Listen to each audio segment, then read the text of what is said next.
शेतकरी बांधवांनो नमस्कार. आजचा व्हिडिओ एकदम आपला भारी असणार आहे. तर या व्हिडिओमध्ये आपण खोडवा ऊस व्यवस्थापन बघणार आहे.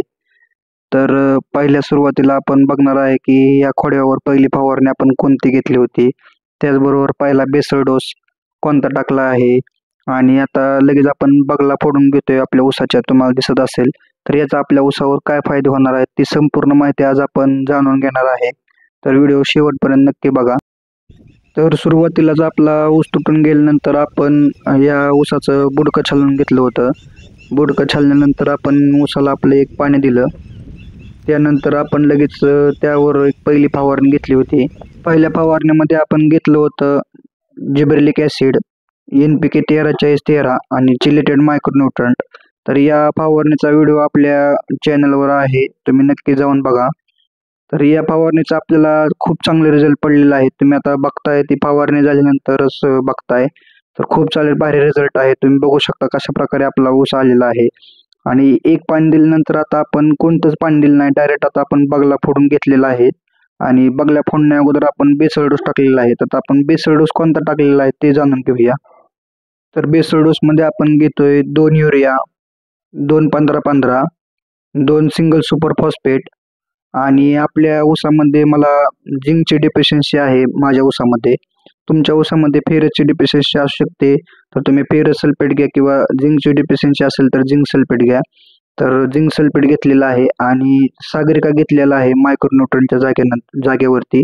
तर ते टॉनिकचं पण काम करणार आहे. तर असा आपला बेसळ डोस आहे. तर आता या बेसळ डोसचा आपल्या ऊस पिकाला काय फायदा होणार आहे ते जाणून घेऊया. तर युरियामुळे आपल्या ऊसातला चांगली काळोख येणार आहे, आपल्या ऊसाची उंची वाढणार आहे. SSP मुळे आपल्या मुळांचा चांगला विकास होणार आहे, आपल्या ऊसाचा चांगला फुटवा होणार आहे. आणि 15-15 मुळे आपल्या ऊसाची उंची वाढणार आहे, काळोखी येणार आहे आणि ते एकदम बॅलन्स न्यूट्रिएंट आहे. त्यामुळे ऊसाची जी व्हेजिटेटिव्ह ग्रोथ आहे ती एकदम भारी होणार आहे. आणि त्याचबरोबर जे झिंक सल्फेट वापरलेलं आहे त्यामुळे आपल्या ऊसाला चांगली काळोख येणार आहे. झिंकची डिफिशियन्सी आपली कमी होणार आहे. जरा माझा ऊस पिवळट दाखवत होता, झिंकची डिफिशियन्सी दाखवत होते, ती कमी होणार आहे. तर असं भरपूर फायदा आपल्याला या बेसळ डोसचा वापर केल्यामुळे होणार आहे. आणि बेसळ डोस टाकून झालं की लगेच आता आपण ऊसाला बगला मारून घेतोय. तर बगला मारल्याने काय फायदे होतात ते आता आपण जाणून घेऊया.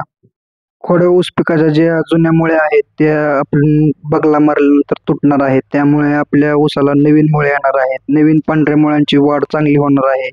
त्यामुळे जमिनीत जे आपलं न्यूट्रिएंट आहे ते अपटेक व्हायला मदत होणार आहे. आपल्या ऊसाची वाढ चांगली होणार आहे. आणि त्याचबरोबर जेव्हा आपण बेसळ डोस टाकला तो पण माती आड होण्याचं काम या बगला मारल्यामुळे झालेलं आहे. आणि नक्कीच यावर मी एक सेपरेट व्हिडिओ बनवीन की बगला मारल्यानंतर काय अजून फायदे जास्त होतात ते मी नक्की तुम्हाला सांगण्याचा प्रयत्न करेल. आणि हा व्हिडिओ जास्तीत जास्त तुमच्या मित्रांपर्यंत, तुमच्या शेतकरी बांधवांपर्यंत शेअर करा. या खोडव्या ऊसाचं टार्गेट ठेवलेलं आहे मी 65 ते 70 टन. 65 ते 70 टनापर्यंत आपल्याला एकरी ॲव्हरेज काढायचा आहे. तर नक्कीच तुम्ही मला मदत करा. कमेंट सेक्शनमध्ये सांगा की अजून मी काय करू की जेणेकरून आपल्याला हे टार्गेट अचीव्ह होईल. आणि जर माझा व्हिडिओ तुम्हाला आवडला असेल तर आपल्या व्हिडिओला लाईक करा. धन्यवाद.